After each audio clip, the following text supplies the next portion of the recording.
Okay, today we're doing the last lesson in our Chapter 2 Algebra unit.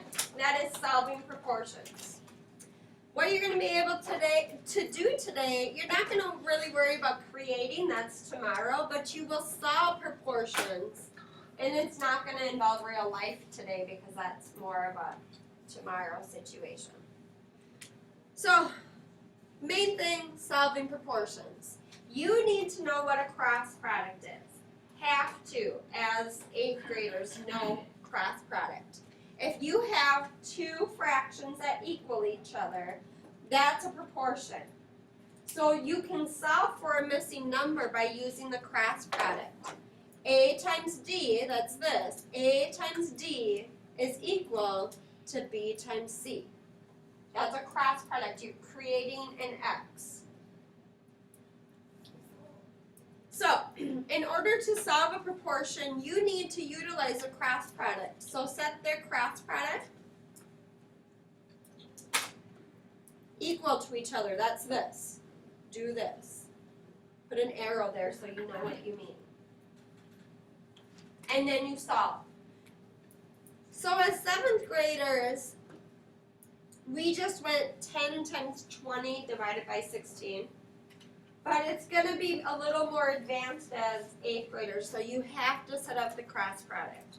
So I'm starting easy for you, but then it gets intense. So let's practice setting up the cross product. I always start with my variable. So this is my variable side.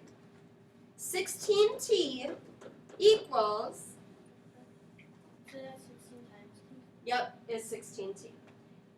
Good question, Eli. 16 times t is equal to 16t. Is equal to, now do the other cross product. 10 times 200. Oh, 20, 20, 20. Sorry. I was looking at the actual answer.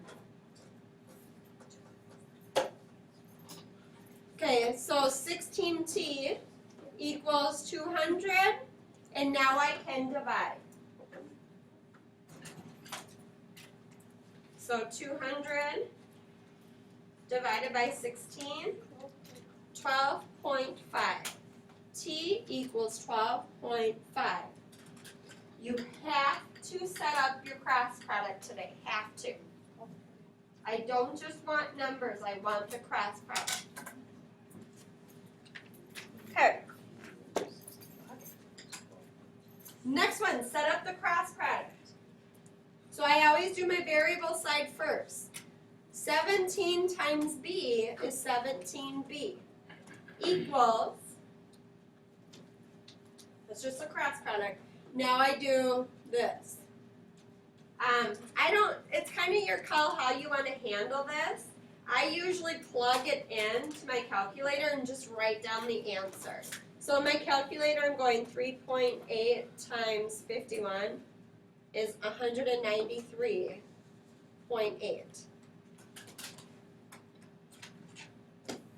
How I got this was going 3.8 times 51. I typically don't write that down though, I just punch it in. Now divide. B is equal to 193.8 divided by 17. 11.4.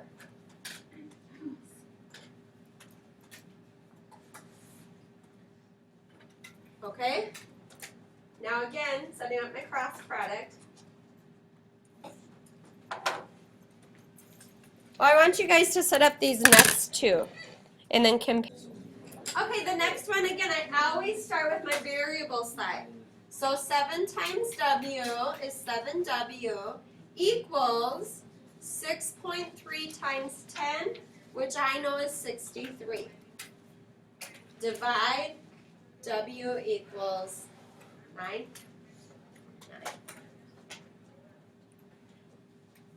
Set up the cross product again, always starting with my variable side. 2.5 times r is equal to 8 times 15. 120. Divide. True, it is. 48. So, let me tell you our strategy here. You must show cross product. This is what I am bubbling in blue right now, is what you have to show.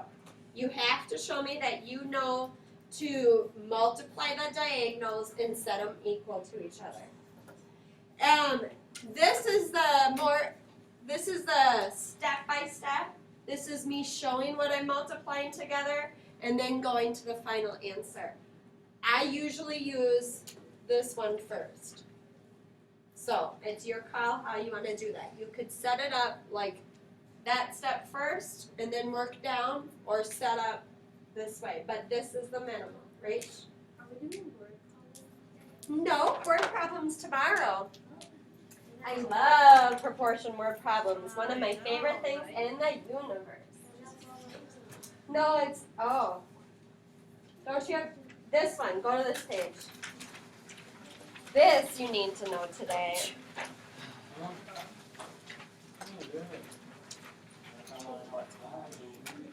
No, what? Oh, just wait. Okay, so proportions with distribution. I don't know what I was doing here. Set up the cross product. That's what we did on page 1.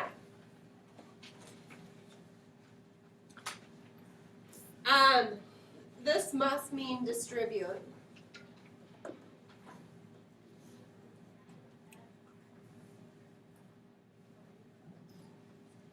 Get variable to one side, then solve. Now this is weird. So let me just give you a visual with this first example here. So we set up the cross product. There's going to be distribution. Let me show you how I know that. See how there's more than one number on the numerator or whatever? Denominator can have it too. If there's more than one number, put parentheses around it. If there's more than one number, you put parentheses. One number, more than one number, parentheses, one number. So if there's more than one number, you put parentheses. That means you're going to end up distributing. I promise you, that's what that means. More than one number, parentheses. Parentheses. More than one number, parentheses. Okay, now watch. That's very helpful, and you'll want to know this for your homework. If you have more than one number, parentheses. Look at the left-hand question. Explain how you know you are going to distribute with a proportion. Answer when there's more than one number. When there's more than one number on a part of the fraction.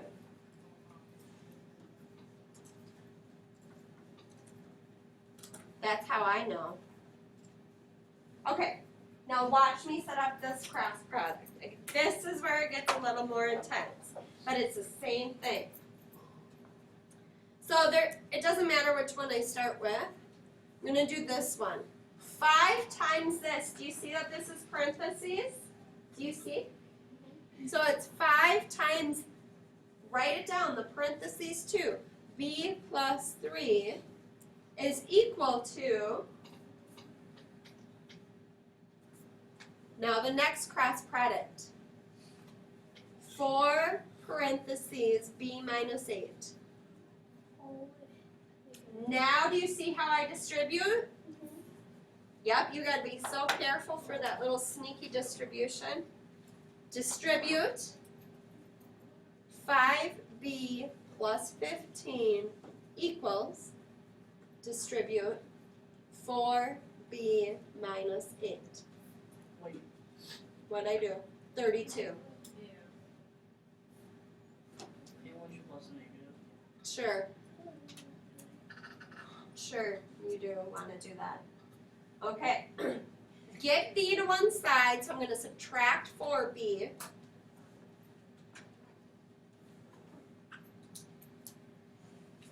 And now I'm going to have 5B, take 4 of them away. I have 1B left. And that's a negative 32. Now subtract 15. Oh, I have no room. I'm writing it over here. B equals, same sign, add negative 47.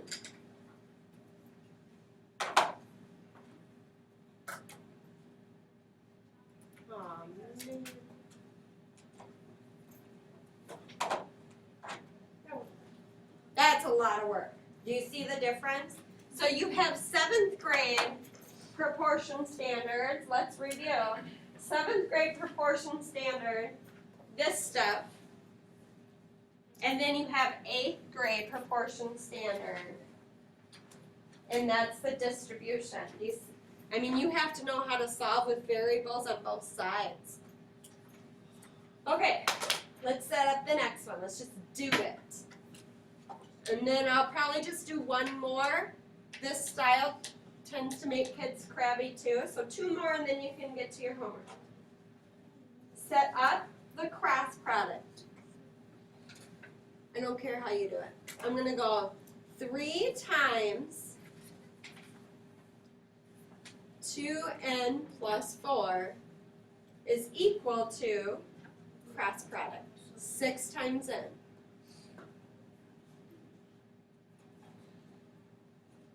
Distribute. Okay, 3 times 2 is 6n plus 12 equals 6n. No, it's an n. Get the variable to one side.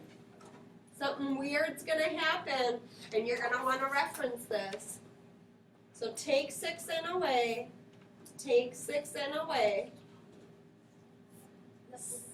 6 minus 6 is 0, so that canceled out.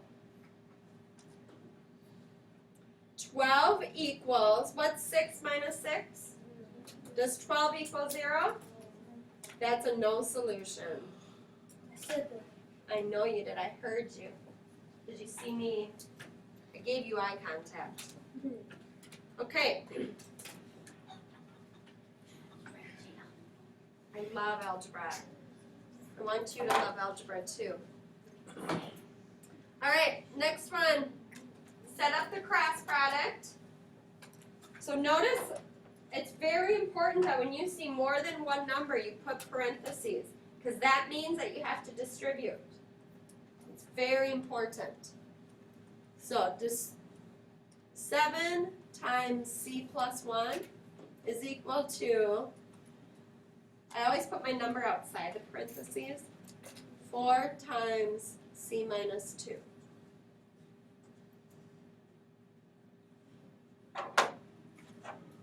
All right, I'm going to distribute.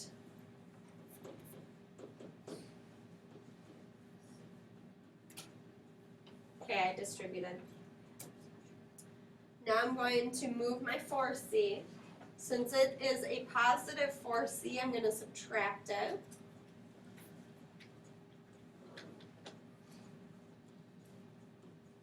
This is a negative 8, remember.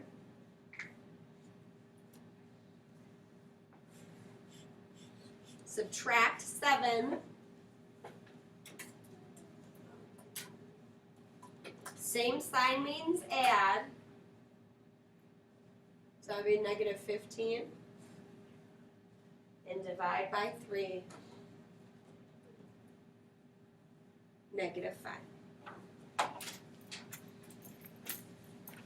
Okay, just quick review before I close out this lesson here. When are you going to put parentheses, 8th graders? Yep, make sure, because when there's more than one number, what you're really doing is distributing. You have to times everything by that other number for the cross product. And what's another interesting situation? This was interesting. When all of a sudden my 6n turned to 0, that's when I write the 0. See, here we don't write the 0 plus 12. We don't do that. But if it's the only thing on that side, you do write the 0. Okay? All right, that's it.